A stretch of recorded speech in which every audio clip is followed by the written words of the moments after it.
Kozhikode excise intelligence വിഭാഗം നൽകിയ രഹസ്യവിവരത്തിന്റെ അടിസ്ഥാനത്തിൽ കൊയിലാണ്ടിയിലെ ഫ്ളാറ്റിൽ നടത്തിയ പരിശോധനയിൽ മാരക ലഹരി മരുന്നുമായി രണ്ടുപേരെ എക്സൈസ് സംഘം അറസ്റ്റ് ചെയ്തു.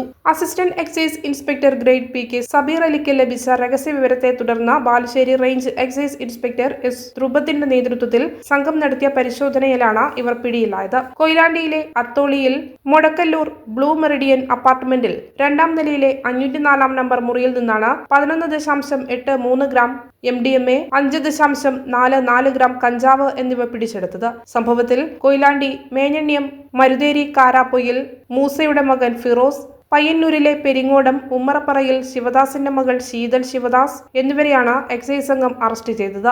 ഫിറോസാണ് കേസിലെ 1ാം പ്രതി. ഇവർക്കെതിരെ NDPS നിയമപ്രകാരം കേസെടുത്തിട്ടുണ്ട്.